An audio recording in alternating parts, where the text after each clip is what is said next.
नमस्कार शिक्षक मित्रांनो, बघा आज आपण सी-टेटची तयारी करणार आहोत. आता 6 सप्टेंबरला आपला सी-टेटचा पेपर असणार आहे. त्या अनुषंगानं सी-टेटचे प्रश्नांची जी काठिण्य पातळी असते ती कशा प्रकारची असते आणि प्रश्नसुद्धा कसे विस्तृत म्हणजे खूप मोठे मोठे प्रश्न असतात ते कसे असतात ते आता आपण आजच्या या व्हिडिओमध्ये बघणार आहोत.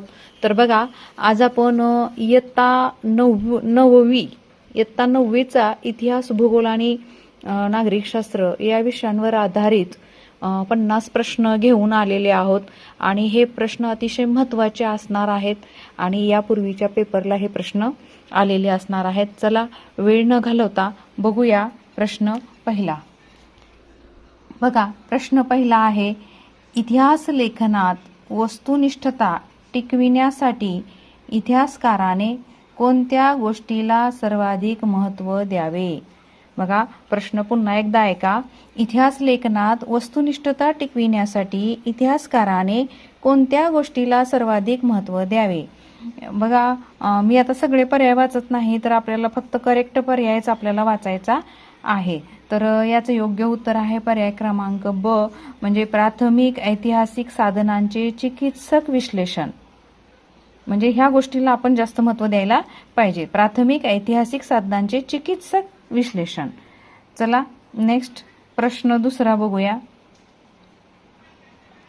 प्रश्न दुसरा बघा, 1857चा उठाव अखिल भारतीय स्वातंत्र्य युद्ध का ठरू शकला नाही? 1857चा जो उठाव झाला तो अखिल भारतीय स्वातंत्र्य युद्ध का ठरू शकला नाही? बघा त्याचे पर्याय वाचण्यामध्ये आपला बघा वेळ जाणार आहे. ब्रिटिश सैन्य कमकुवत होते, सर्व भारतीय संस्थानांनी ब्रिटिशांना साथ दिली का, देशव्यापी नेतृत्व, समन्वय आणि समान उद्दिष्टांचा अभाव होता, उठाव फक्त दक्षिण भारतापुरता मर्यादित होता. तर याचं योग्य उत्तर आहे देशव्यापी नेतृत्व, समन्वय आणि समान उद्दिष्टांचा अभाव होता, म्हणून ते स्वातंत्र्य युद्ध म्हणजे काय म्हणतात त्याला, 1857चा जो उठाव झाला तो अखिल भारतीय स्वातंत्र्य युद्ध ठरू शकला नाही. तर त्याचं कारण होतं की नेतृत्व, समन्वय आणि समान उद्दिष्टांचा अभाव. चला नेक्स्ट प्रश्न क्रमांक 3. पुढचा प्रश्न बघूया. पृथ्वीच्या अंतरंगात शक्ती आणि बाह्य शक्ती यातील मूलभूत फरक कोणता? पृथ्वीच्या अंतर्गत शक्ती आणि बाह्य शक्ती यातील मूलभूत फरक कोणता? तर बघा याचं योग्य उत्तर आहे पर्याय क्रमांक ब, कारण अंतर्गत शक्ती भू आकार निर्माण करतात तर बाह्य शक्ती त्यांचे अपर्दन व रूपांतर करतात, म्हणून याचं उत्तर आहे पर्याय क्रमांक 2. चला नेक्स्ट प्रश्न क्रमांक 4. भारतीय राज्यघटनेतील मूलभूत अधिकार आणि मूलभूत कर्तव्ये यांचा परस्पर संबंध कोणता? बघा प्रश्न पुन्हा एकदा ऐका.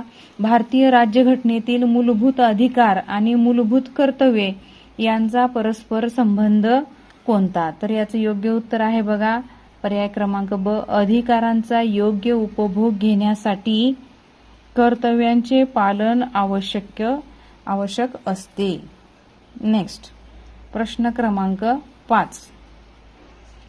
एखाद्या प्रदेशात मोठ्या प्रमाणात जंगलतोड झाल्यास सर्वप्रथम कोणता परिणाम दिसून येण्याची शक्यता जास्त आहे? एखाद्या प्रदेशात मोठ्या प्रमाणात जंगलतोड झाल्यास सर्वप्रथम कोणता परिणाम दिसून येण्याची जास्त शक्यता आहे? तर याचं योग्य उत्तर आहे मृदा क्षरण आणि जैवविविधतेत घट, पर्याय क्रमांक ब. नेक्स्ट प्रश्न क्रमांक 6. राष्ट्रवादाच्या उदयामध्ये छापखाने, वर्तमानपत्रे आणि शिक्षण संस्था यांची भूमिका कोणती होती? बघा प्रश्न पुन्हा एकदा ऐका. राष्ट्रवादाच्या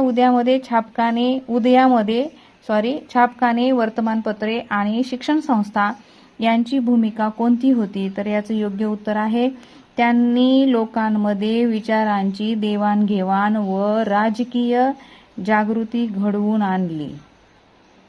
बघा पर्याय क्रमांक ब, त्यांनी लोकांमध्ये विचारांची देवाणघेवाण व राजकीय जागृती घडवून आणली. नेक्स्ट क्वेश्चन प्रश्न क्रमांक 7. भारतीय लोकशाहीत कायद्याचे राज्य रूल ऑफ लॉ या तत्वाचा मुख्य अर्थ काय? भारतीय लोकशाहीत कायद्याचे राज्य या तत्वाचा मुख्य अर्थ काय? तर याचं योग्य उत्तर आहे सर्व नागरिक कायद्यापुढे समान आहेत. पर्याय क्रमांक अ, सर्व नागरिक कायद्यापुढे समान आहेत. नेक्स्ट प्रश्न क्रमांक 8, हवामान बदलामुळे समुद्र सपाटी वाढण्याचे प्रमुख कारण कोणते? हवामान बदलामुळे समुद्र सपाटी वाढण्याचे प्रमुख कारण कोणते? तर याचे योग्य उत्तर आहे बघा हिमनद्या वितळणे आणि समुद्राच्या पाण्याचे औष्णिक प्रसरण होणे. नेक्स्ट प्रश्न क्रमांक 9, इतिहासातील घटनांचे कालक्रमानुसार वर्गीकरण का आवश्यक असते? इतिहासातील घटनांचे कालक्रमानुसार वर्गीकरण का आवश्यक असते? तर याचं योग्य उत्तर आहे बघा घटनांमधील कारण परिणाम संबंध समजण्यासाठी. घटनांमधील कारण परिणाम आणि संबंध समजण्यासाठी. नेक्स्ट प्रश्न क्रमांक 10 बघूया. संविधान हे जिवंत दस्तऐवज का मानले जाते? लिव्हिंग डॉक्युमेंट का मानले जाते? तर याचं योग्य उत्तर आहे समाजाच्या बदलत्या गरजानुसार घटना दुरुस्ती करता येते, म्हणून संविधान हे जिवंत दस्तऐवज आहे असे मानले जाते. चला बघूया प्रश्न 11. पुढचा प्रश्न बघूया. इतिहासातील प्राथमिक साधन प्रायमरी सोर्स कोणते मानले जाते? इतिहासातील प्राथमिक साधन म्हणजे प्रायमरी सोर्स कोणते मानले जाते? तर याचं योग्य उत्तर आहे ताम्रपट व शिलालेख. पर्याय क्रमांक क. नेक्स्ट प्रश्न क्रमांक 12 बघा. सीटेटला प्रश्न खूप मोठे मोठे असतात. प्रश्न वाचण्याची आपल्याला स्पीड आत्तापासून करावी लागणार आहे आणि पेपर सुद्धा खूप मोठा असणार आहे. प्रश्नांचा आकार मोठा असल्यामुळे पेपरचे पानं सुद्धा जास्त वाढलेले असतात. फ्रेंच राज्यक्रांतीचा सर्वात महत्त्वाचा परिणाम कोणता? फ्रेंच राज्यक्रांतीचा सर्वात महत्त्वाचा परिणाम कोणता? तर याचे योग्य उत्तर आहे लोकशाही, स्वातंत्र्य व समतेच्या विचारांचा प्रसार झाला. लोकशाही, स्वातंत्र्य व समतेच्या विचारांचा प्रसार झाला. नेक्स्ट प्रश्न क्रमांक 13. भारतातील राष्ट्रवादाच्या वाढीस सर्वाधिक चालना कोणत्या घटकामुळे मिळाली? भारतातील राष्ट्रवादाच्या वाढीस सर्वाधिक चालना कोणत्या घटकामुळे मिळाली? तर बघा याचं योग्य उत्तर आहे रेल्वे, टपाल आणि वृत्तपत्रे. पर्याय क्रमांक अ. नेक्स्ट प्रश्न क्रमांक 14. आपल्याला प्रश्न लक्षात ठेवायचे आहेत बघा. खालीलपैकी कोणती प्रक्रिया अंतर्गत भूगर्भीय शक्तीचे उदाहरण आहे? खालीलपैकी कोणती प्रक्रिया अंतर्गत भूगर्भीय शक्तीचे उदाहरण आहे? तर याचं योग्य उत्तर आहे ज्वालामुखी उद्रेक म्हणजे पर्याय क्रमांक क. नेक्स्ट प्रश्न क्रमांक 15. पृथ्वीच्या पृष्ठभागावरील सर्वाधिक गोडे पाणी कुठे साठवलेले आहे? पृथ्वीच्या पृष्ठभागावरील सर्वाधिक गोडे पाणी हे कुठं साठवलेले आहे? तर याचं योग्य उत्तर आहे बघा हिमनद्या व हिमच्छादामध्ये म्हणजे पर्याय क्रमांक क. नेक्स्ट प्रश्न क्रमांक 16. मान्सून वाऱ्यांची दिशा बदलण्याचे मुख्य कारण कोणते? मान्सून वाऱ्यांची दिशा बदलण्याचे मुख्य कारण कोणते? तर याचे योग्य उत्तर आहे बघा जमीन व समुद्र यांच्या तापमानातील फरक. पर्याय क्रमांक ब. नेक्स्ट प्रश्न क्रमांक 17. भारतीय संविधानातील मूलभूत अधिकारांचा उद्देश कोणता? भारतीय संविधानातील मूलभूत अधिकारांचा उद्देश कोणता? तर याचं योग्य उत्तर आहे बघा नागरिकांच्या स्वातंत्र्याचे संरक्षण करणे. पर्याय क्रमांक ब. नेक्स्ट प्रश्न क्रमांक 18. संसदीय लोकशाहीत कार्यकारी मंडळ विधानमंडळास जबाबदार असते याचा अर्थ काय? संसदीय लोकशाहीत कार्यकारी मंडळ विधानमंडळास जबाबदार असते याचा अर्थ काय? तर याचं योग्य उत्तर आहे बघा बहुमत गमावल्यास सरकारला राजीनामा द्यावा लागतो. नेक्स्ट प्रश्न क्रमांक 19. शाश्वत विकास या संकल्पनेचा योग्य अर्थ कोणता? शाश्वत विकास या संकल्पनेचा योग्य अर्थ कोणता? तर याचं योग्य उत्तर आहे बघा पर्याय क्रमांक ब. वर्तमान गरजा पूर्ण करताना भविष्यातील पिढ्यांच्या गरजावर परिणाम होणार नाही अशी विकास प्रक्रिया. नेक्स्ट प्रश्न क्रमांक 20 बघूया. भारतीय राज्यघटनेनुसार सार्वभौमत्व म्हणजे काय? भारतीय राज्यघटनेनुसार सार्वभौमत्व म्हणजे काय? तर याचं योग्य उत्तर आहे पर्याय क्रमांक ब. कारण भारत हे स्वतःचे अंतर्गत व बाह्य निर्णय स्वतंत्रपणे घेऊ शकतो, म्हणून त्याला सार्वभौमत्व असे म्हटलेले आहे. तर चला पुढचा प्रश्न बघूया. प्रश्न क्रमांक 21. खालीलपैकी कोणती घटना भारतीय राष्ट्रवादाच्या वाढीस सर्वाधिक प्रेरक ठरली? खालीलपैकी कोणती घटना ही भारतीय राष्ट्रवादाच्या वाढीस सर्वाधिक प्रेरक ठरली? तर याचं योग्य उत्तर आहे बघा, बंगालची फाळणी 1905, पर्याय क्रमांक ब. नेक्स्ट प्रश्न क्रमांक 22. इतिहासकार एखाद्या घटनेच्या सत्तेची पडताळणी करण्यासाठी कोणत्या पद्धतीचा वापर करतो? इतिहासकार एखाद्या घटनेच्या सत्यतेची पडताळणी करण्यासाठी कोणत्या पद्धतीचा वापर करतो? तर याचं योग्य उत्तर आहे चिकित्सक स्त्रोत विश्लेषण. काय? चिकित्सक स्त्रोत विश्लेषण. नेक्स्ट प्रश्न क्रमांक 23. खालीलपैकी कोणता भूआकार मुख्यतः नदीच्या निक्षेपणामुळे तयार होतो? खालीलपैकी कोणता भूआकार मुख्यतः नदीच्या निक्षेपणामुळे तयार होतो? तर याचं योग्य उत्तर आहे डेल्टा. नेक्स्ट प्रश्न क्रमांक 24. पृथ्वीवरील दिवसरात्र होण्याचे मुख्य कारण कोणते? पृथ्वीवरील दिवसरात्र होण्याचे मुख्य कारण कोणते? तर याचं योग्य उत्तर आहे पृथ्वीचे स्वतःभोवती फिरणे. नेक्स्ट प्रश्न क्रमांक 25. लोकशाहीमध्ये स्वतंत्र न्यायव्यवस्थेचे प्रमुख कार्य कोणते? लोकशाहीमध्ये स्वतंत्र न्यायव्यवस्थेचे प्रमुख कार्य कोणते? तर याचे योग्य उत्तर आहे ब. कायद्याचे स्पष्टीकरण व नागरिकांच्या अधिकारांचे संरक्षण करणे. नेक्स्ट प्रश्न क्रमांक 26. मूलभूत अधिकार आणि राज्याच्या धोरणांची निर्देशक तत्वे यातील मुख्य फरक कोणता? मूलभूत अधिकार आणि राज्याच्या धोरणांची निर्देशक तत्वे यातील मुख्य फरक कोणता? तर याचे योग्य उत्तर आहे पर्याय क्रमांक ब. मूलभूत अधिकार न्यायालयातून अंमलात आणता येतात, निर्देशक तत्वे नाही. नेक्स्ट प्रश्न क्रमांक 27. खालीलपैकी कोणता घटक हवामानावर सर्वाधिक परिणाम करतो? खालीलपैकी कोणता घटक हा हवामानावर सर्वाधिक परिणाम करतो? तर याचे योग्य उत्तर आहे अक्षांश. नेक्स्ट प्रश्न क्रमांक 28. औद्योगिकरणामुळे शहरामध्ये सर्वाधिक कोणती समस्या निर्माण होते? औद्योगिकरणामुळे शहरामध्ये सर्वाधिक कोणती समस्या निर्माण होते? तर याचे योग्य उत्तर आहे प्रदूषण व झोपड्यांचा विस्तार. नेक्स्ट प्रश्न क्रमांक 29. भारतीय संसदीय शासन पद्धतीमध्ये पंतप्रधानाची निवड कशी होते? बघा प्रश्न परत एकदा ऐका. भारतीय संसदीय शासन पद्धतीमध्ये पंतप्रधानांची निवड कशी होते?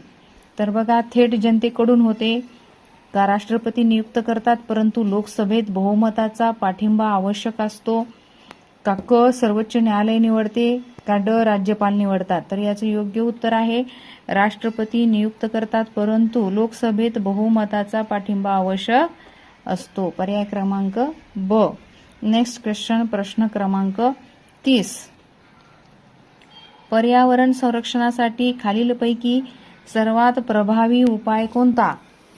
पर्यावरण संरक्षणासाठी खालीलपैकी सर्वात प्रभावी उपाय कोणता? तर याचं योग्य उत्तर आहे शाश्वत विकास आणि वृक्ष लागवड. नेक्स्ट प्रश्न क्रमांक बघूया 31. इतिहासात संशोधनात दुय्यम साधन कोणते आहे?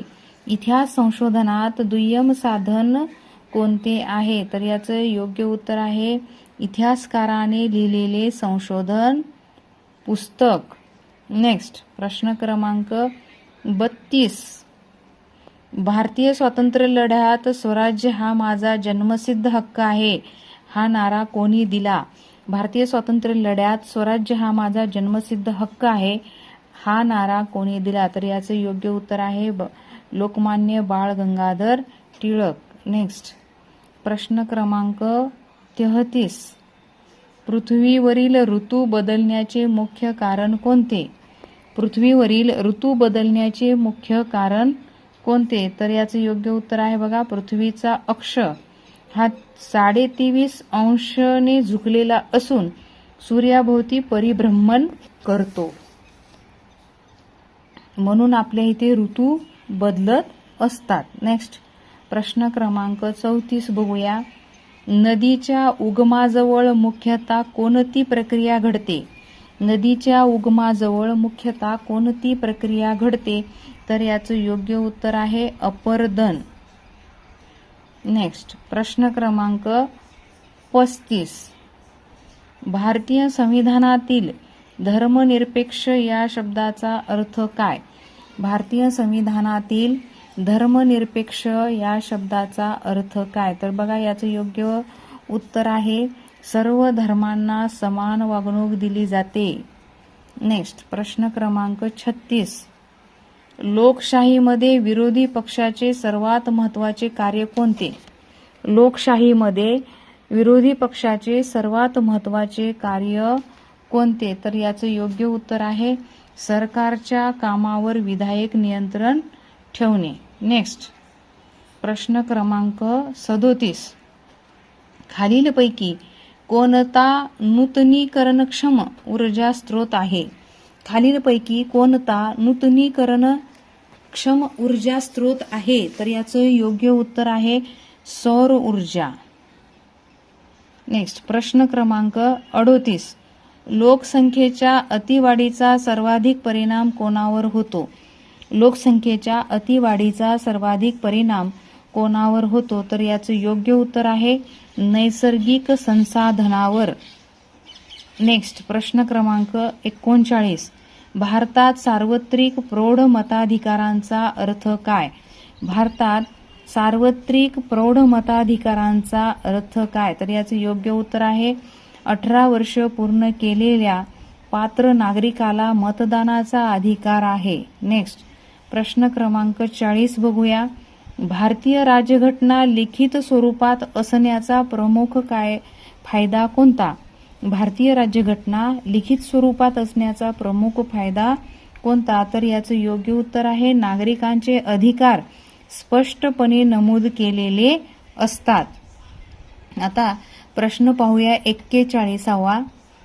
इतिहास लेखनात कालगणनेचे महत्त्व काय आहे? इतिहास लेखनामध्ये कालगणनेचे महत्त्व काय आहे? तर याचं योग्य उत्तर आहे बघा घटनांचा क्रम व कारण परिणाम समजण्यासाठी. घटनांचा क्रम व कारण परिणाम समजण्यासाठी. पर्याय क्रमांक ब. चला पुढचा प्रश्न पाहूया. प्रश्न क्रमांक 42. भूकंपाचे मुख्य कारण कोणते? प्रश्न 42 पुन्हा एकदा वाचूया. भूकंपाचे मुख्य कारण कोणते? तर याचं योग्य उत्तर आहे बघा पर्याय क्रमांक ब विवर्तनिक म्हणजे टेक्टॉनिक प्लेटांची हालचाल. विवर्तनिक प्लेटांची हालचाल. प्रश्न पाहूया पुढचा 43 प्रश्न बघूया. जागतिक तापमान वाढीचे प्रमुख कारण कोणते?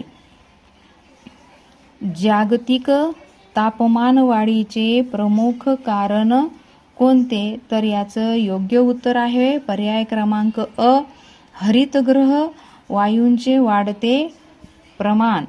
हरितगृह वायूंचे वाढते प्रमाण. चला पुढचा प्रश्न बघूया. प्रश्न क्रमांक 44. भारत हा संघ राज्य आहे. फेडरल स्टेट याचा अर्थ काय?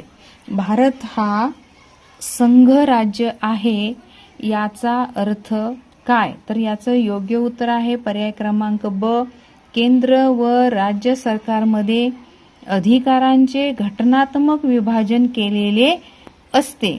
केंद्र व राज्य सरकारांमध्ये अधिकारांचे घटनात्मक विभाजन केलेले असते. चला प्रश्न 45 बघूया. मूलभूत कर्तव्ये संविधानात समाविष्ट करण्यामागचा मुख्य उद्देश कोणता? मूलभूत कर्तव्ये संविधानात समाविष्ट करण्यामागचा मुख्य उद्देश कोणता? तर बघा, याचं योग्य उत्तर आहे नागरिकांमध्ये राष्ट्रीय जबाबदारीची भावना निर्माण करणे. पर्याय क्रमांक ब, नागरिकांमध्ये राष्ट्रीय जबाबदारीची भावना निर्माण करणे. आता प्रश्न पुढचा बघूया, प्रश्न क्रमांक 46.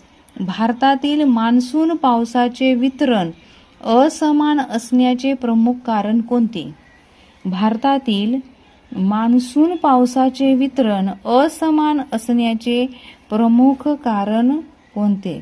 तर बघा, याचं योग्य उत्तर आहे पर्वतरांगा, वाऱ्याची दिशा आणि भूपृष्ठाची रचना. म्हणजे पर्याय क्रमांक अ, पर्वतरांगा, वाऱ्याची दिशा आणि भूपृष्ठाची रचना. चला पाहूया पुढचा प्रश्न, प्रश्न क्रमांक 47. नागरिक शास्त्राच्या दृष्टीने उत्तरदायी शासन म्हणजे काय?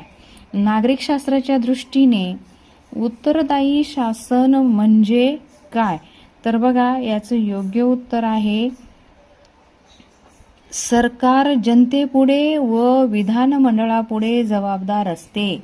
सरकार जनतेपुढे व विधानमंडळापुढे जबाबदार असते. पर्याय क्रमांक ब हे याचं योग्य उत्तर आहे. नेक्स्ट प्रश्न क्रमांक 48. खालीलपैकी कोणती नैसर्गिक आपत्ती प्रामुख्याने हवामानाशी संबंधित आहे? प्रश्न पुन्हा एकदा बघा, खालीलपैकी कोणती नैसर्गिक आपत्ती प्रामुख्याने हवामानाशी संबंधित आहे? भूकंप आहे, ज्वालामुखी आहे, चक्रीवादळ आहे का भूस्खलन आहे? तर बघा, याचं योग्य उत्तर काय आहे? तर याचं योग्य उत्तर आहे चक्रीवादळ. पर्याय क्रमांक क. नेक्स्ट चला पाहूया पुढचा प्रश्न, प्रश्न क्रमांक 49. भारतीय लोकशाहीची सर्वात मोठी ताकद कोणती? भारतीय लोकशाहीची सर्वात मोठी ताकद कोणती? तर या प्रश्नाचं योग्य उत्तर आहे सार्वत्रिक प्रौढ मताधिकार. म्हणजे पर्याय क्रमांक ब हे याचं योग्य उत्तर आहे. चला प्रश्न पाहूया, शेवटचा प्रश्न आहे हा, प्रश्न 50वा. इतिहासाचा अभ्यास विद्यार्थ्यांसाठी सर्वाधिक महत्त्वाचा का आहे? इतिहासाचा अभ्यास विद्यार्थ्यांसाठी सर्वाधिक महत्त्वाचा का आहे? तर याचं योग्य उत्तर आहे भूतकाळ समजून वर्तमानाचे विश्लेषण आणि भविष्याचा योग्य विचार करण्यासाठी. भूतकाळ समजून वर्तमानाचे विश्लेषण आणि भविष्याचा योग्य विचार करण्यासाठी. तर बघा शिक्षक मित्रांनो, आपल्याला सीटेट या परीक्षेसाठी असे म्हणजे प्रश्न मोठे मोठे असणार आहेत आणि त्याचे उत्तर सुद्धा आपल्याला खूप मोठे, कठीण आणि आव्हानात्मक, म्हणजे आपल्याला असे प्रश्न म्हणजे प्रयोजनात्मक प्रश्न आपल्याला त्याच्यामध्ये येणार आहेत. आपल्याला प्रश्न वाचायला खूप वेळ लागणार आहे, म्हणून आपण वाचनाचा जो स्पीड आहे किंवा आपल्या डोळ्याखालून असे प्रश्न मोठे मोठे प्रश्न गेले पाहिजेत तरच आपण आपला पेपर कव्हर करू शकतो. तर बघा आपल्याला हे सीटेटचे हे इयत्ता 9वीचे इतिहास आणि भूगोल तर ह्याच्यामध्ये अजून आपण थोडासाच भाग घेतलेला आहे. तर पुढच्या व्हिडिओमध्ये आपण इतिहास, भूगोल आणि नागरिकशास्त्र आणखीन एक भाग आपण इयत्ता 9वीच्या अभ्यासक्रमावर घेणार आहोत. सर्व पुस्तके आपल्याला वाचायला वेळ मिळत नाही, म्हणून आपण प्रत्येक वर्गाचा एकेका विषयावर 1, 2, 3 असे व्हिडिओ डीपमध्ये आपण बनवण्याचा मी प्रामाणिक प्रयत्न करणार आहे. चला भेटूया लवकरच पुढील पाठात. तोपर्यंत धन्यवाद.